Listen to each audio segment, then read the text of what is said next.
Hi everyone, I hope you're all doing great today. Okay, so I have a very important video that I want to share with all of us. And for those of you who follow me who are not Nigerians, I'm going to do my best to help you understand what is really going on because Nigerian politics can be a little bit, complex. So in Nigeria, we have two leading political parties. One is PDP, People's Democratic Party, and the other one is APC, the All Progressives Congress, which is the party of the incumbent president of Nigeria, Muhammadu Buhari.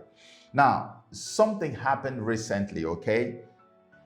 The presidential flag bearer of APC, in the person of Bola Ahmed Tinubu, a man known as Jagaban, actually went ahead and picked a Muslim as his running mate.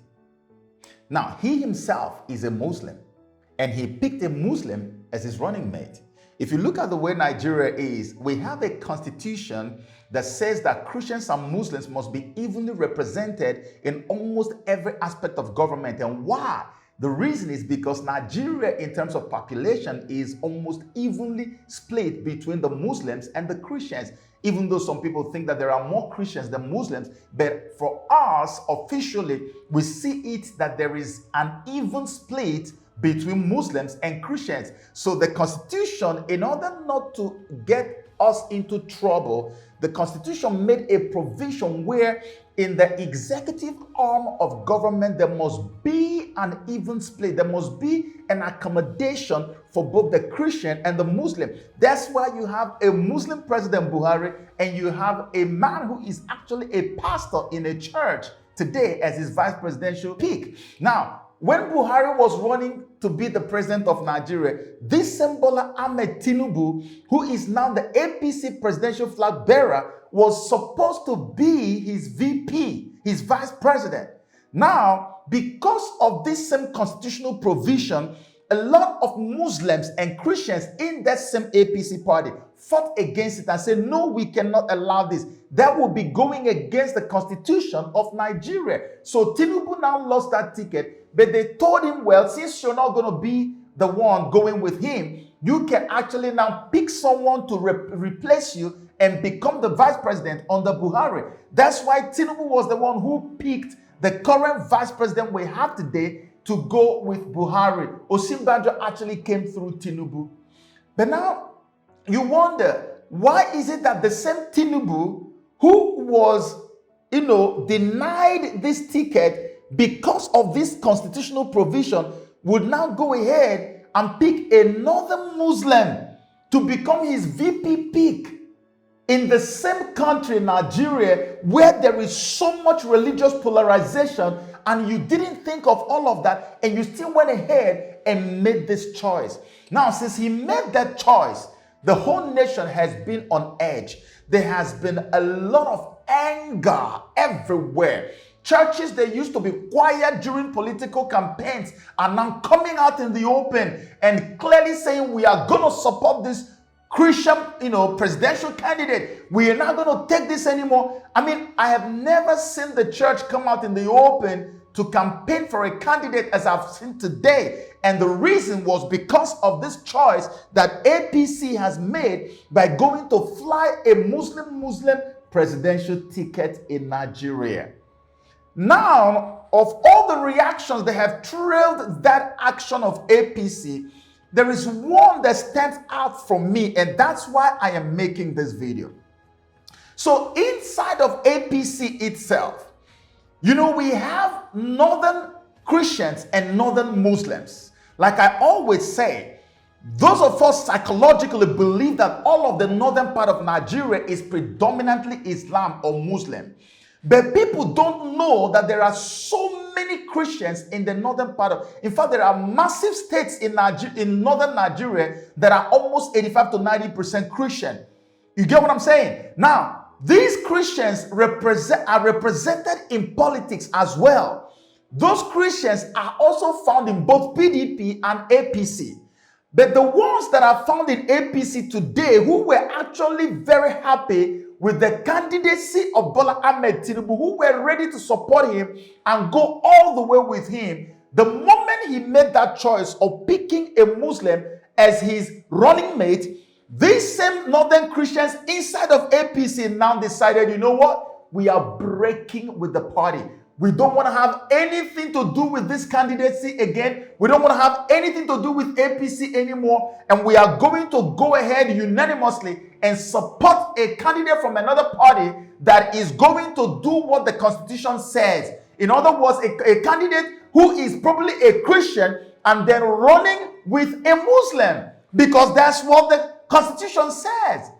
That's why you can never have a Christian ticket in Nigeria. And if that cannot happen, why should there be a Muslim ticket? So people feel like this is an insult on the massive Christian population in the country. So the video I'm about to play you right now is split into different clips, yeah? So what I want to do is, I have decided that after the first clip, I am going to explain to you some of the critical things or points that the man made in that first clip. After explaining it, I will now take the pains of subtitling what they are saying and allow you watch all the other clips. I'm going to join them together and allow you watch all of them in different parts. If we have to break them into parts, I'll break them into parts and you watch all of them. By the time you get to the end, I will then give you a prediction of what to expect in Nigeria between now and 2023 based on this particular video. Because as far as I am concerned, this is one of the most important videos I have ever come across with respect to the upcoming presidential elections in Nigeria. That's why you need to pay close attention. I'm only going to play you the first clip and explain to you what I found out in the first clip. How this first clip answered some of the critical questions that I had about Bola Tinubu picking this presidential running mate as a Muslim. After that, I will let you just watch the rest of them. Then in the end, in the very last part of it, I will come back to tell you what I believe you should expect between now and 2023. Now, take a look at that first clip. We also will resist anyone trying to discriminate against us and our religion.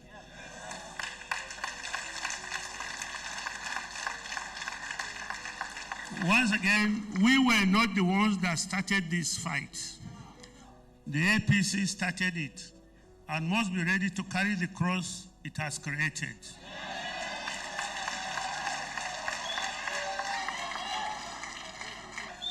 Blaming Christians and heaping insults on Khan will take them nowhere. For how do we expect Christians to keep silent when a northern state governor publicly states that they pressured Tinubu into getting a northern Muslim VP because they did not believe him to be a good Muslim? Is the VP going to be the national deputy chief imam? How do they expect us to keep silent when another northern state governor goes to Osun State and urges them to vote for someone just because he's a Muslim? Was he there for election campaign or for dawah? So, you heard it from the horse's mouth. First of all, let me just make something clear. The guy you just heard is not a non-you. He's not some guy that is just there to make noise or seek attention. This was the former Secretary General of the Federation. That's the man you just heard. He's a political heavyweight in northern Nigeria. So when he speaks, he is not speaking hearsays. He is telling you something that he has on good authority. Now, let's unpack what he just said. First of all, he's made it clear to you that they are not going to allow anybody intimidate or discriminate against them of their religion, because that is how it feels right now. It feels like APC is discriminating against this very important northern bloc that it has in its fold. And now, the most important thing for me here is that my question has been answered by this guy. The question that I've always had is, how can Bola Ahmed Tinubu, who was denied that same ticket, who was denied opportunity of running with Buhari as his running mate in 2015, how can he come back and then choose a Muslim, knowing that this was the reason he was not able to run with Buhari? Now he gave us the answer. He says that a certain northern Muslim governor, he didn't say somebody who was a governor, a sitting governor of today, came out in the open and said the reason that they pressured Bola Tinubu, so they pressured him to take Shetima, is because they didn't think, or they don't think, that Tinubu is Muslim enough. For how do we expect Christians to keep silent when a northern state governor publicly states that they pressured Tinubu into getting a northern Muslim VP because they did not believe him to be a good Muslim? By the way, if Islam has grown by any margin in southwestern Nigeria today, in the last 20 years, it is because of Tinubu. I don't know of any person in the whole of southern Nigeria that has promoted Islam, that has made Islam to proliferate more than Bola Ahmed Tinubu. But now, another Muslim governor, who is probably going to be a Fulani person, has looked at him and said, he's not Muslim enough. Let's plant our own man, Fulani man, behind him, so that if anything happens, that Fulani man becomes a president. In other words, it's almost like they have held Tinubu hostage. The man is held hostage, like we impose this man on him because we want him to move him there so that if anything happens, he becomes the president. So Shetima is basically, technically, the presidential candidate in the whole game. If Tinubu was only being pressured to pick him, it means that Tinubu doesn't just have a lot of say in this whole game. Can you see what is going on?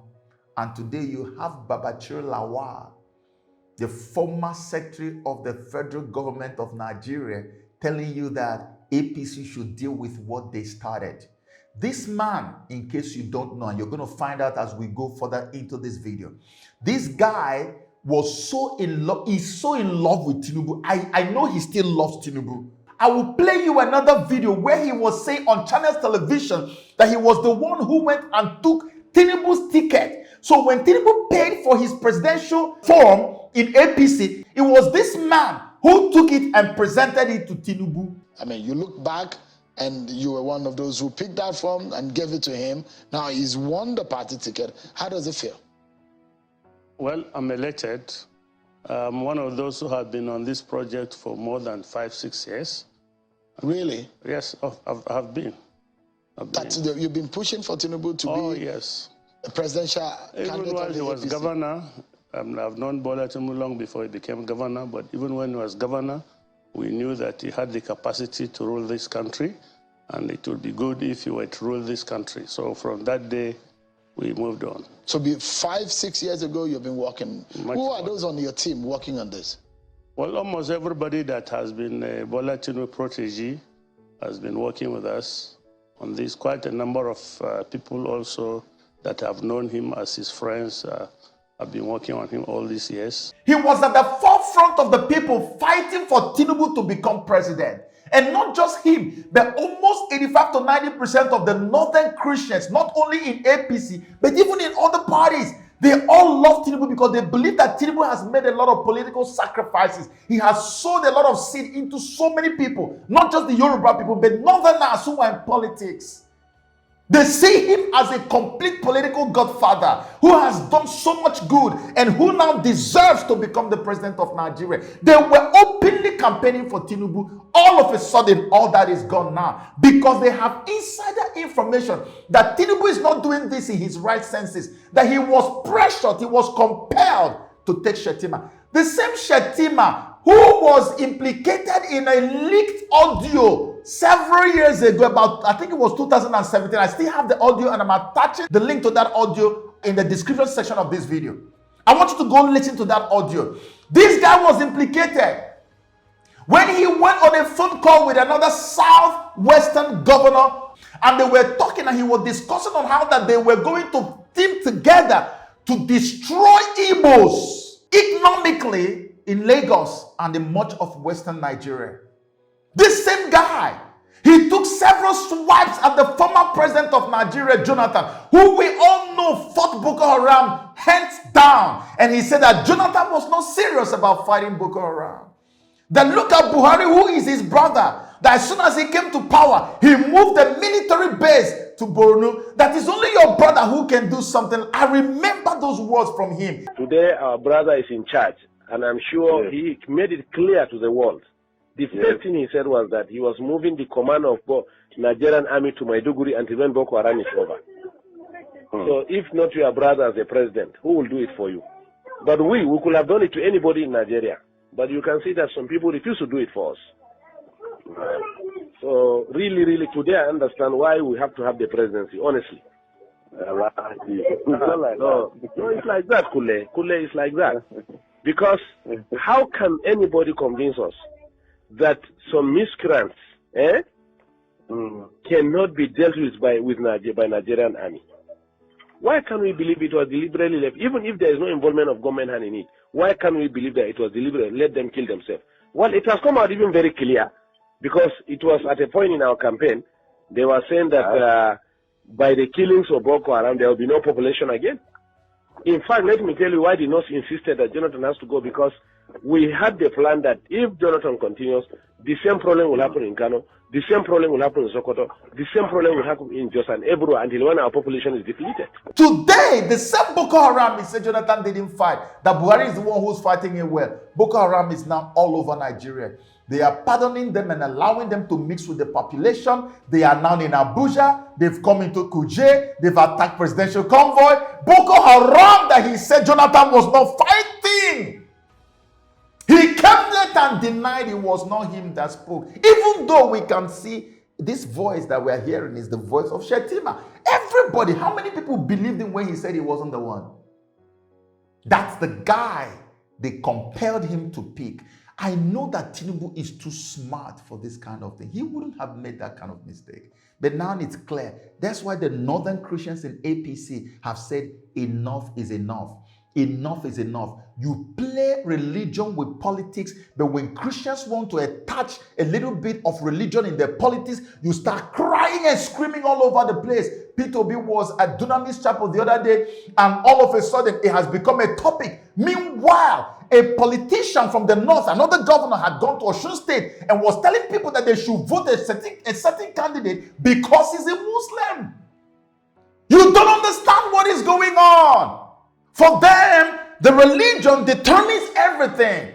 Everything they do in politics, their religion will determine it. And that's why these Northern Christians in APC have said, we've had enough.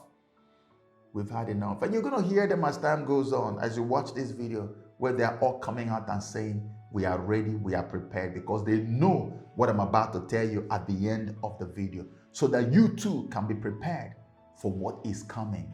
Because man, I'm telling you, to stay and survive and live through this season and get to 2023 elections will be the greatest miracles of our lives.